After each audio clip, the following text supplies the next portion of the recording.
জান্নাতবাসীর দিকে তাকান, দুনিয়ার মর্যাদা কেমন এরা জানে। যারা আজ মর্যাদার আসনে বসার চেষ্টা করতেছে এরাও জানে আজকে হাসিনার যে অবস্থা কালকে আবার সেই অবস্থা হইতে পারে। এরা জানে না?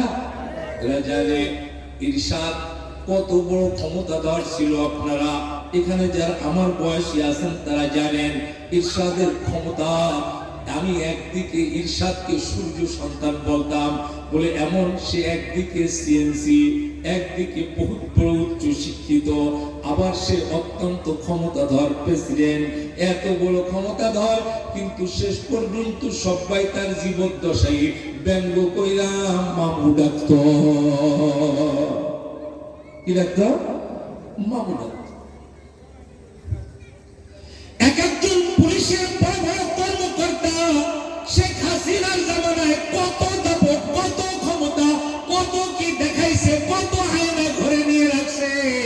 ওই সমস্ত কর্মকর্তা কোথায় চলে গেছে?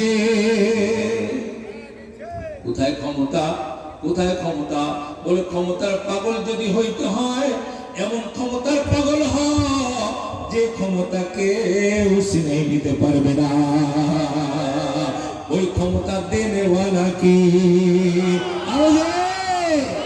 ওই ক্ষমতা দেনেওয়ালা কে? ওই ইজ্জত দেনেওয়ালা কে? ও কোন ইজ্জত তাশা ও তুদিল্লু মা তাশা বিয়াদিকাল খায়র ইন্নাকা আলা কুল্লি শাইইন কাদির। ইজ্জত দেনেওয়ালা তো আমার আল্লাহ। ওই আল্লাহ বলতেছেন এই 5 গুণে গুণান্বিত হ। ওরে এরপরে তুই কি পাবি? 1 নম্বর তো আমার থেকে সনদ পাইলি। 2 নম্বর শুনে রাখ, লাহুম দারাজাতুন ইনদা রাব্বিহিম, আমার কাছে তোর মর্যাদা এমন মর্যাদার মর্যাদা যে মর্যাদা তুই বুঝতে পারবি না, দুনিয়ার কোন মানুষ বুঝতে পারবে না। মর্যাদা দেওয়ালা আমি, আমারও কোনো শেষ নাই, আমার মর্যাদা দেওয়ারও কোনো শেষ নাই। এমন মর্যাদা আমি তোকে দেব, সেই মর্যাদার কোনো মিসাল হয় না, সেই মর্যাদার কোনো তুলনা হয় না। এমন মর্যাদা আমি তোকে দেব।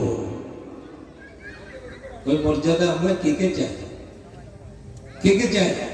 সেই মর্যাদা আল্লাহর কাছে, সেই মর্যাদার আসনে সমাসীন হতে চাই আমরা কে কে? সবাই চাই ইনশাআল্লাহ। হাত নামাই। 1 নম্বর। 2 নম্বরে আমার মালিক বলতেছেন ওয়া মাগফিরাতুন, আল্লাহ ওয়া মাগফিরাতুন, ওয়া মাগফিরাতুন, বলে আমার পক্ষের আরেকটা পুরস্কার তুমি পাবা।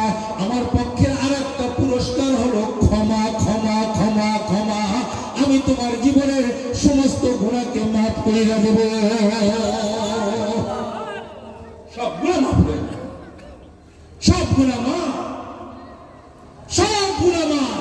ওই মুমিন এক ওয়াক্ত মুমিন নামাজ আদায় করে, দ্বিতীয় ওয়াক্ত যদি আবার সে নামাজ আদায় করে, এই 2 ওয়াক্তের মাঝখানে তার যদি কোনো সগীরা গুনাহ হয়, সমস্ত সগীরা গুনাহ গাছ ধরে না দিলে যেমন শুকনা পাতা ঝপঝপ করে পড়ে, ওইভাবে সব ঝপঝপ করে পড়ে শেষ হয়ে যায়।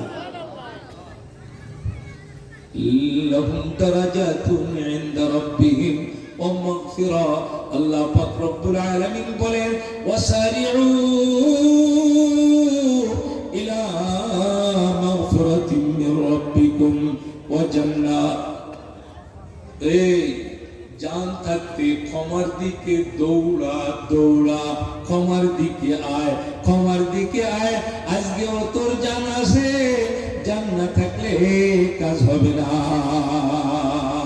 ক্ষমা করনেওয়ালা, এমন ক্ষমা করনেওয়ালা হাজার না, লক্ষ না, কোটি না, অগণিত গুনাহ করার পরে ওই ক্ষমা করনেওয়ালা ডাক দেয় ইয়া আইয়ুহাল্লাযীনা আমানু তুবু ইলাল্লাহ। অগণিত গুনাহ করনেওয়ালা তো আমার মালিক মুমিন বলে ডাক দেয়, এই মুমিন রে আয়, তোর গুনাহ হইছে হোক, তুই আমার কাছে খাঁটি তওবা কর, আমি তোর জীবনের সমস্ত গুনাহ মাফ করিয়া দেব। কেবল মাফই করব না, আমি জান্নাতেও পৌঁছাইয়া দেব। আমার বাইরে 2 নম্বর পুরস্কার হলো ক্ষমা। 2 নম্বর পুরস্কার কি? ক্ষমা। ক্ষমা চাই কে কে আছি আমরা? আল্লাহ ক্ষমা চাই, আল্লাহ ক্ষমা চাই। একদিনের একটা ছোট্ট কথা আপনাদের কি শোনাই। দারুল উলুম দেওবন্দে রমজানে ইতিকাফে বসেছি, শত শত মানুষ। গভীর রাতে দেখি এক আল্লাহর বান্দা সাদা কাপড় দিয়ে নিজেকে মুড়াইছে, কিছুই দেখা যাইতেছে না।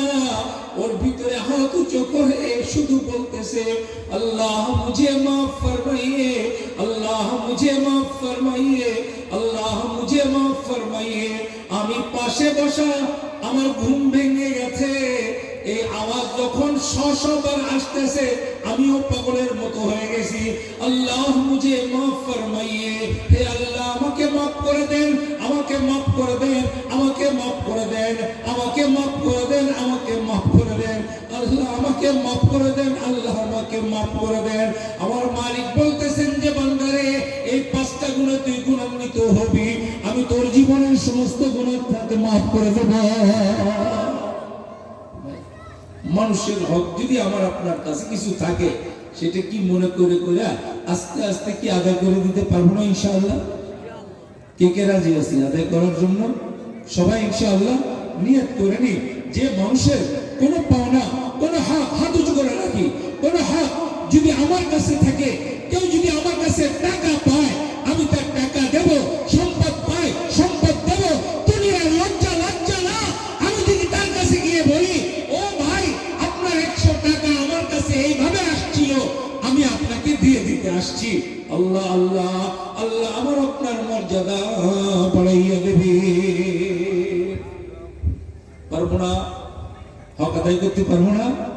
হক আদায় করতে পারবো যদি কারোর জমি নষ্ট করে থাকি, মাল নষ্ট করে থাকি, টাকা নষ্ট করে থাকি, ইজ্জত নষ্ট করে থাকি, গালি দিয়ে থাকি। আমি আপনাদেরকে একটা মজার গল্প শোনাই আমার নিজের জীবনের। আমি হায়াতুল আউলিয়ার পরীক্ষা কমিটির মেম্বার। পরীক্ষার কাজকর্ম করতে গিয়েছিলাম। এক লোক আমাকে ডেকে আনছে, দূরে ডেকে আনছে, একা আমি, উনিও বহুত বড় একজন মানুষ। আমাকে বলতেছে, ভাই আপনার কাছে মাপ চাই, আপনার কাছে মাপ চাই। আমি বললাম, ভাই মাপ চাইতেছেন কেন? আমি তো আপনাকে চিনি না, জানি না, আপনার সাথে আমার কোনো লেনদেন নাই, কোনোদিন কোনো মুআমালা হয় নাই, কোনো মুআশারা নাই, কোনো দেখা নাই, সাক্ষাৎ নাই। আপনি আমার কাছে কি মাপ চান? আমি আপনাকে কি মাপ করব? আল্লাহর বান্দা বলতেছে, হুজুর না না, আমরা কয়েকজন বন্ধু এক জায়গায় এক আসনে বসে আপনার বিরুদ্ধে কিছু গীবত করছিলাম আপনার সামনে, কিন্তু আপনার সাথে কাজ করতে এসে বুঝলাম আল্লাহর কাছে দোয়া করার দরকার, আল্লাহ যেন আপনার মতো মানুষকে ভুরি ভুরি হায়াত দান করেন। সুবহানাল্লাহ। আমার কাছে বড় আশ্চর্য লাগছে, বহুত বড় একজন মানুষ। যদি আমরা কখনো কারোর ইজ্জত নষ্ট করে থাকি, গালি দিয়ে থাকি, বকা দিয়ে থাকি, গীবত করে থাকি, ওনার মতো যদি আমি গিয়ে বলি আমি আপনার ইজ্জত হরণ করেছিলাম, আপনাকে বকা দিয়েছিলাম, আপনাকে গালি দিয়েছিলাম, আপনার গীবত করেছিলাম, আপনার কাছে আমি মাপ চাই, মেহেরবানি করে আপনি আমাকে মাফ করে দিন। পারা যায় না ইনশাআল্লাহ? তো কারোর হক যদি নষ্ট করে থাকি, তাহলে আল্লাহর কাছে মাপ তো চাবো, বান্দার কাছে থেকে এটাকে সরাই নেব। বান্দা যদি মাফ করে দেন, আর একটা সুখবর আপনাদেরকে দিয়ে যায়, এমন পরিস্থিতিতে আল্লাহ নিজে ওই বান্দার দিলকে তৈরি করে দেন, ওই বান্দা মাফ করে দেয়। বলবেন না সুবহানাল্লাহ? আল্লাহর পক্ষ থেকে ওই বান্দার দিল তৈরি হয়ে যায়, আল্লাহ নিজে মাফ করানোর ব্যবস্থা করে দেন।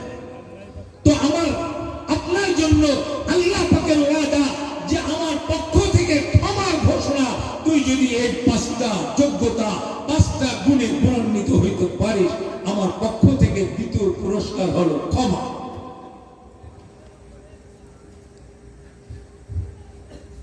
3 নম্বর কি?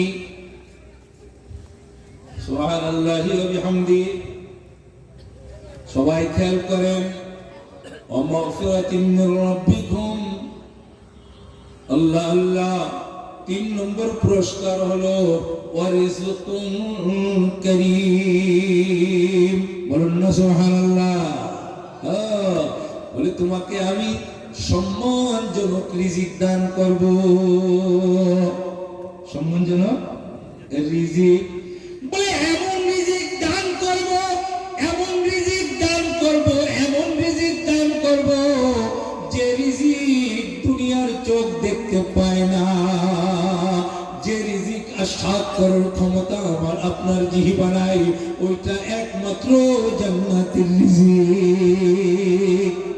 এটা কোন জায়গার রিজিক? কোন জায়গার রিজিক? কোন জায়গার রিজিক? জান্নাতের রিজিক।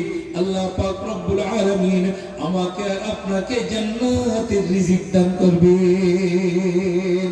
সম্মানিত ভাইরা, তো আমি বলছিলাম এই কথা, প্যারে রাসূল আকায়ে নামদার তাজদার মদিনা আহমদ মুস্তাফা মুহাম্মদ মুস্তাফা জনাব নবী করিম সাল্লাল্লাহু আলাইহি ওয়াসাল্লাম হযরত আলী কাররামাল্লাহু ওয়াজহাকে কি বললেন? মা ইয়া আলী, ও আলী তুমি খেজুরে হাত দিও না, এই মুহূর্তে খেজুর তোমার জন্য উপাদেয় না। তাহলে বুঝা গেল খেজুর কোন মুহূর্তে আমার জন্য উপকারী হইতে পারে, কোন মুহূর্তে আমার জন্য অপকারী হইতে পারে। দুধ কোন সময় আমার জন্য উপকারী হইতে পারে, কোন সময় আমার জন্য অপকারীও হইতে পারে। ও আমার ভাইরে, ঘি কত দামি খাদ্য, কোন সময় আমার জন্য ঘি উপকারীও হইতে পারে, কোন সময় অপকারীও হইতে পারে। এই সব কিছু শিখাইছেন আল্লাহ কাকে? হযরতে আদম আলাইহিস সালামকে। একটা কথা বলতে মনে চাচ্ছে, বলবো? বলে আদমকে এত শিক্ষা দিয়েছেন, আল্লাহর হাবিব কি বলেন শুনেন। আল্লাহর হাবিব বলেন এই কথা, উতিতু ইলমুল আউয়ালিন ওয়াল আখিরিন। শুনছেন? উতিতু ইলমুল আউয়ালিন ওয়াল আখিরিন। আল্লাহর হাবিব বলেন আদমকে আল্লাহ যা শিখাইছেন, শীষকে যা শিখাইছেন, দাউদকে যা শিখাইছেন, ঈসাকে যা শিখাইছেন, মুসাকে যা শিখাইছেন, ইব্রাহিমকে যা শিখাইছেন, ইয়াকুবকে যা শিখাইছেন, ওরে 1 লক্ষ বা 2 লক্ষ 24,000 পয়গম্বরকে আমার আল্লাহ যা শিখাইছেন, আমি একা মুহাম্মদকে তার চেয়ে অনেক বেশি শিখাইছি। বলছেন যখন আরো জোরে বলেন সুবহানাল্লাহ। এত শিখানোর পরেও আমার আল্লাহ বলেন, এরপরেও আমার হাবিবে, এরপরেও তুমি বলো রব্বির হামহুমা, এরপরেও তুমি বলো রব্বি জিদনি ইলমা। কি বলুন তো আপনারা সবাই? وقل رب زدني علما وقل رب زدني علما وقل رب زدني علما। আল্লাহ পাক রব্বুল আলামিন বলতেছেন আমার হাবিবে আপনি বলুন এই কথা, হে আমার রব, হে আমার প্রতিপালক, আপনি আমাকে ইলম বাড়াইয়া দিন। আমার ইলম বাড়ান। ভাই আপনাদের কাছে আমি বলতেছি, আমারে যদি বলেন ও ইমদাদ তুমি বলো যে ভাই আমারে 10 টাকা দেন, আমারে 10 টাকা দেন, আমারে 10 টাকা দেন, আপনি এই কথা আমারে শিখায় যদি আপনার দিকে হাত পাতান, তাহলে কি 100% এটা গ্যারান্টি এসে যায় কি যায় না যে আপনি আমারে খালি হাতে ফেরত দেবেন না?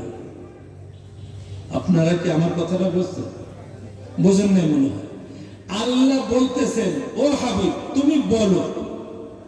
কি বলতেছেন? তুমি বলো, তুমি বলো হে আমার রব আমার ইলম বাড়াই দেন, তুমি বলো এই কথা। তো এর দ্বারা মুফাসসিরিন ইকরাম বলেন এই কথা বললে আল্লাহ ইলম না বাড়াতে পারেন না, আল্লাহ ইলম না বাড়াতে পারেন না। আল্লাহ পাক রব্বুল আলামিন ইলমকে বাড়াই দেন। তো এখন এখানে একটা প্রশ্ন জাগে, এত ইলম উতিতু ইলমুল আউয়ালিন ওয়াল আখিরিন, এত ইলম সমস্ত ইলম পাওয়ার পরও আবারও আল্লাহ বলতেছেন যে আমাকে ইলম বাড়াই দেন। সেই ইলমটা কি জানতে ইচ্ছা করে কি করে না? করে? হ্যাঁ কার কার ইচ্ছা করে? সবার ইচ্ছা করা উচিত। বলে ওই এলেমটা কি? এত এলেম পর পরও আবারও বলতেছেন, আল্লাহ আমাকে এলেম বাড়াই দেন, আমাকে এলেম বাড়াই দেন, আমাকে এলেম বাড়াই দেন। বলেন না জোরে সোরে সুবহানাল্লাহ। আমার এলেম বাড়া, আমার এলেম বাড়াই দেন।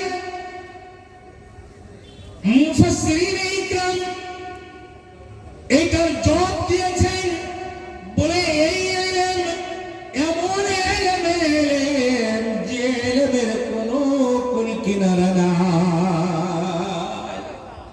যে এলেমের কোনো কুল কিনারা নাই।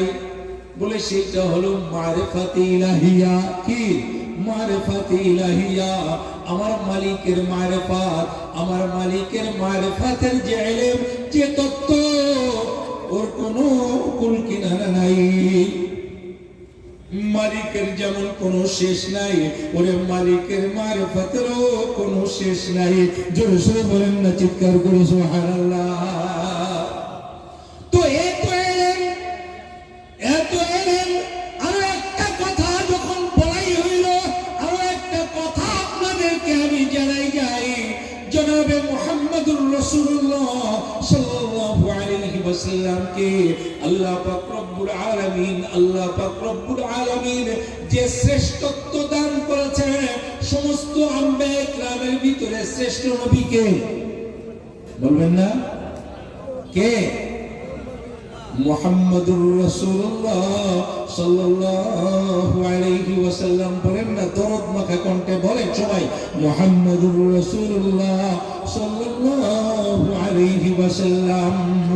বলবো তারপরে একটা কথা বলবো, এ মুসলমান, নবী যত বড়, নবী যত বড়, নবী যত বড়, তার কিতাব তত বড়, নবী যত বড়, তার উম্মত তত বড়, নবীর পুরস্কার যত বড়, তার উম্মতের পুরস্কারও তত বড়।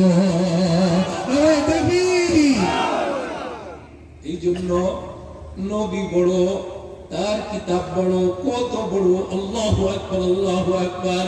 ওরে আমাদের প্যারে রাসূল, প্যারে হাবিব, আকায়ে নামদার, তাজদারে মদিনা, আহমদে মুস্তাফা, মুহাম্মদ মুস্তাফা, জনাবে নবী করিম সাল্লাল্লাহু আলাইহি ওয়াসাল্লামের এই কিতাবকে যদি এক পাল্লায় রাখা হয়, সাইয়্যিদুনা ওয়া নবিয়ুনা আবুনা হযরতে আদম আলাইহিস সালাতু ওয়াস সালাম থেকে নিয়ে আরম্ভ করে সাইয়্যিদুনা ওয়া নবিয়ুনা ঈসা আলাইহিস সালাতু ওয়াস সালাম পর্যন্ত সমস্ত আম্বিয়া ইকরামকে আল্লাহ যত কিতাব এবং সহিফা দান করেছেন, এই সমস্ত সহিফা আর সমস্ত কিতাবকে যদি এক পাল্লায় রাখা হয়, তাহলে কোরআনে কারীমের ওজন বেশি। কোরআনে কারীমের ওজন বেশি। এত বড় কিতাব, এত বড় কিতাব, আল্লাহ আল্লাহ, এই কিতাবের মুজিজাও এত বড়। আরে প্যারে রাসূলের সব কিছু বড়। ও ভাই, আপনারা একটা জোরে সোরে তাকবীর দেন। আজকের এই মাহফিলের যিনি প্রধান বক্তা, প্রধান অতিথি, শেখুল হাদিস আল্লামা ইয়াহিয়া মাহমুদ দামাত বারাকাতুহু, আমার উস্তাদ, আমার হাদিসের উস্তাদ, আমার মতো আরো হাজার ছাত্রদের উস্তাদ, উনি হাজির হয়ে গেছেন। আপনারা একবার জোরে সোরে নারায়ে তাকবীর দেন। নারায়ে তাকবীর, নারায়ে